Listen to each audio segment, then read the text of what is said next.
Olá, tudo bem? Aqui é o Jorge, mais um episódio de A Case of Distrust, episódio 5. E sem mais delongas, vamos tentar agora. Eu acho que é interessante. Acho que eu vou pro café mesmo perguntar sobre a senha do Teen Spoon Lounge.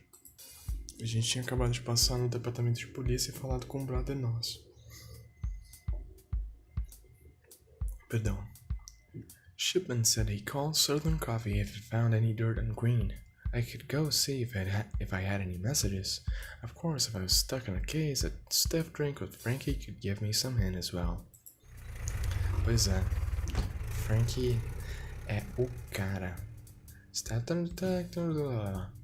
Você já sabe, né? Just before starting to talk with the driver, I noticed a newspaper beside me with a headline about the recent International Winter Sports Week. I read a paper. International Winter Sports Week began today with the opening ceremony held in the alpine city of Chamois, France. Or Chamois, não sei. The United States has sent 24 of our finest men and women to compete in the inaugural contest. Our hopefuls are led by Charles Jutra, national speed skating champion, and our men's ice hockey team, who looks to upset the Canadian favorites. Organized by the French Olympic Committee, the same body that runs the famous Summer Games, this week of sports has been informally dubbed the Winter Olympics. Competition begins tomorrow. Agora é o nome oficial, né? I put down the paper as we arrived at my destination. Pode crer, dessa vez a gente não falou, né? Southern Coffee was an automat diner. Although Burgess, the lone waitress, was friendly to help with any inquiry. Of course, if you winked at her right, she'd show you the way to the downstairs toilet, where Frankly played bathroom attendant. Southern Coffee had a distinct feeling of home. The familiar smell of mold in that old basement was enough to put a grin on my face. Frankie was still behind the bar. I wondered if Shipman had left any messages for me. Of course, if I was stuck in a case, a long drink with him might be helpful.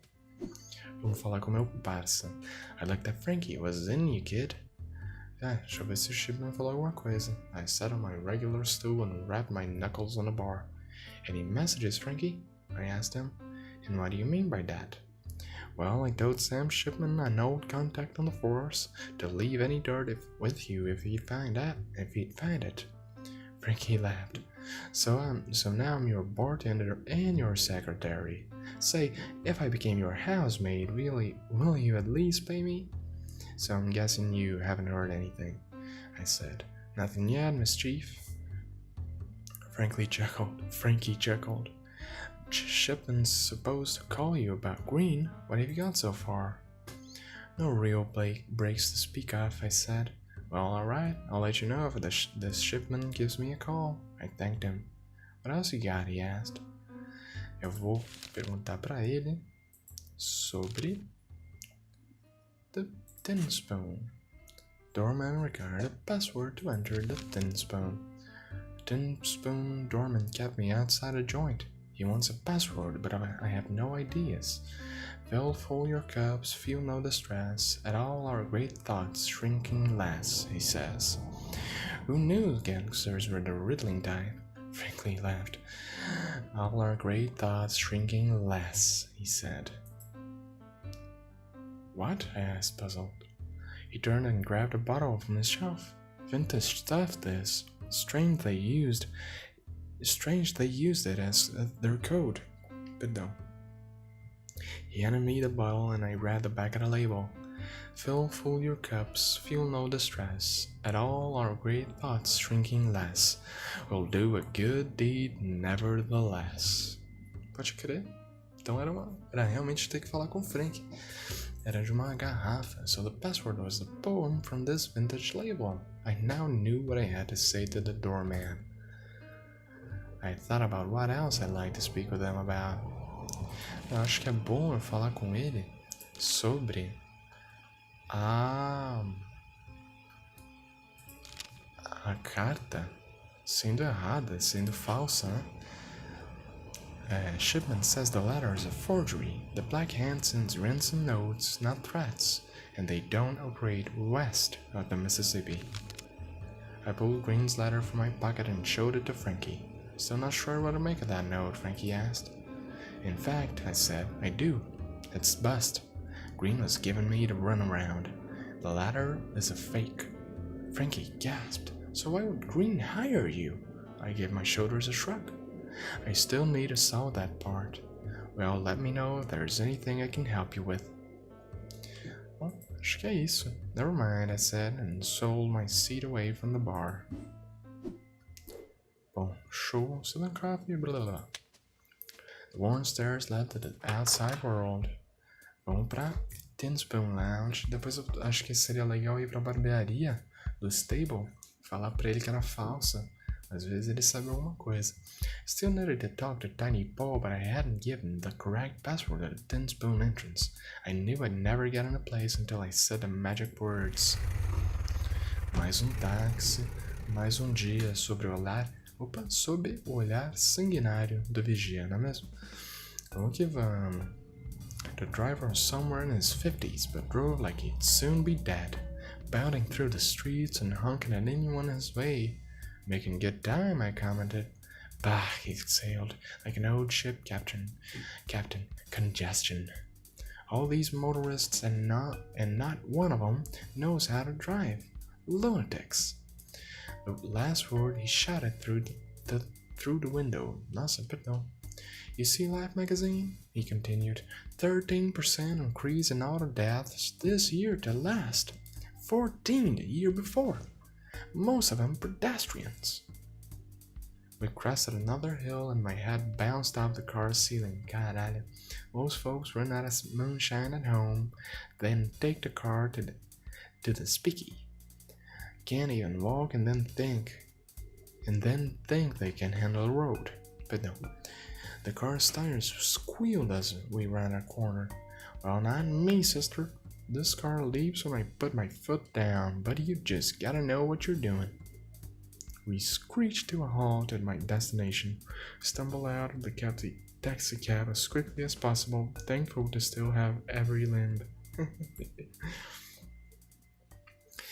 I opened a cab door in front of a North Beach warehouse with a wooden sign. The sign stacks was too warm for me to decipher any of its English, but a small gray spoon was still visible below the letters.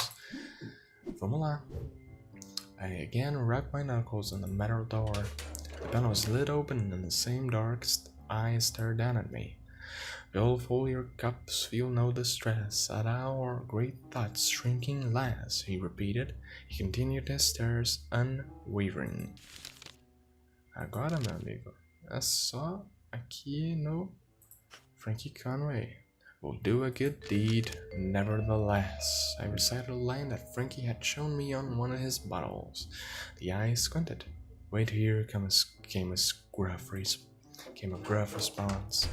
The panels lit shut and I heard footsteps walking away. I rolled a cigarette and waited.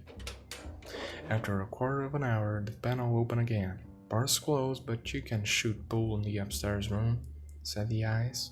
He pulled the door ajar so I could see a set of metal stairs. Vamos lá.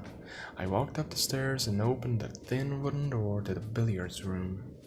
It was much smaller than I expected for a gangster's paradise. The only light came from the hanging lamps above the billiards table. Then the haze of cigarette smoke darkened the room's corners. Set. A couple of tall chairs were placed around the billiards table. The room was lit by the dangling lamps above the billiards table. The rack on the wall held 5 cues. The pool table was the focus of the space. The light reflecting from its smooth green surface tinted the den. I saw a tall, broad-shouldered man playing the table by himself. Based on Frankie's description, I gathered this was Tiny Paul. Vamos lá. I cleared my throat to get him to look at me, then followed with a casual, "Are you ever gonna take a shot?" He stood up straight, rested his cue on the table, and looked at me sideways. It was the petulant look of a boy forced to play with his younger sibling. "Hello," he sighed. His voice was deep. Apparently Fairy only hired baritones, but it had no gravel.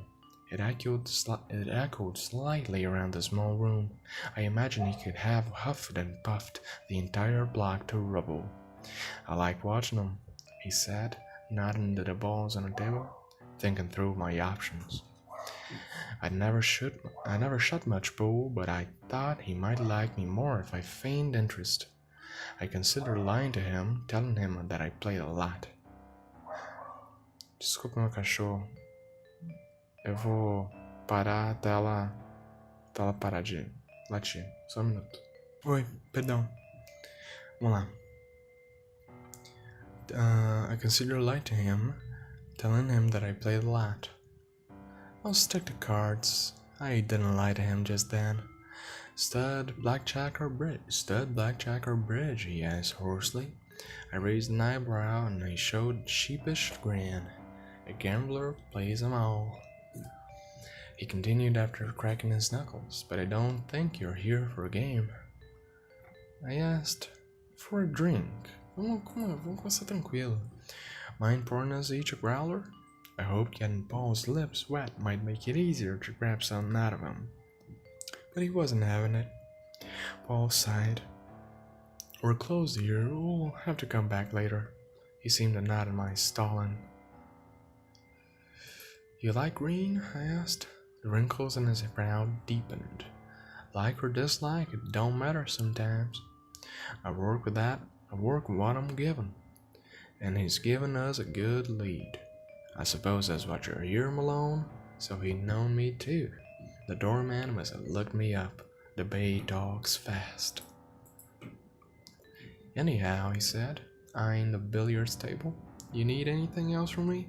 If you want something, better ask specific. Mobsters never fail to grate my nerves." Oh, eu tô falando até no sotaque dele, falando como ela fala. "Mobsters never fail to grate my nerves.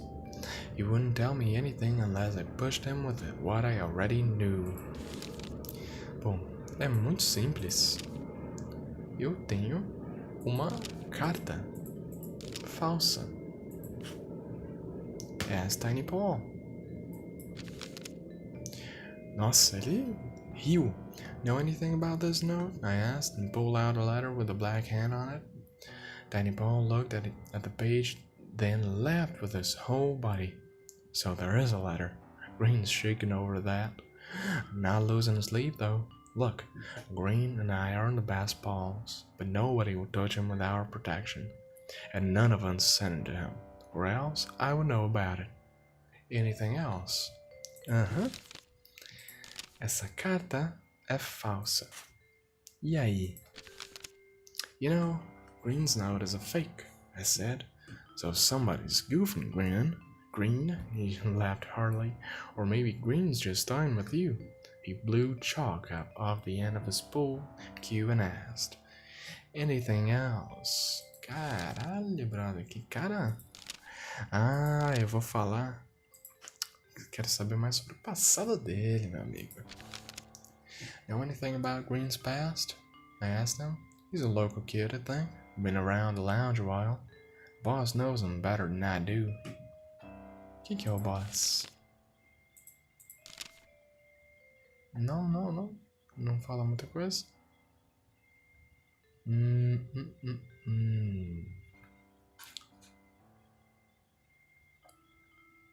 Tá, deixa eu ver se ele sabe do Redstone Stable.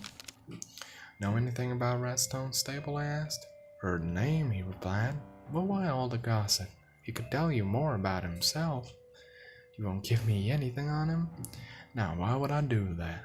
He shook his head and asked, "Anything else?" Caraca, meu amigo. Não. Aqui. "So you're giving Green the dough?" "That's right," he said. "We gave him the cash to get the supply going." "You already gave him the money. Aren't you afraid he's going to run out on you?" I asked. Tiny Paul frowned. "I suppose you know less than I thought. Well, just to set you straight, That kid's right under my thumb. No way he'd get out of town alive before setting up our swords. Caralho, pode crer, então o Green é só mais uma engrenagem. He turned his gaze back onto the pool table. Anything else? Caralho, bicho.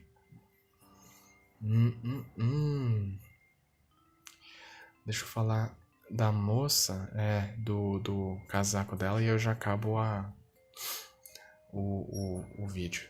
The great trench coat was... What's that got to do with any of this? He asked. I tried to press him further, but got nothing from it. He sighed, apparently eager to get him back to this game. Anything else? No. Didn't have anything to say to him, so he cracked his knuckles, arched over the table, and resumed lining up his shots. Bom, é isso. Por enquanto é tudo que a gente tem. Já entramos aqui, vimos mais algumas coisas. Foi o que foi. Foi já um pouco mais interessante, já dá pra saber um pouquinho mais. Enfim, agora a gente vai ter que pensar muito mais no que fazer, mas isso é para um próximo episódio.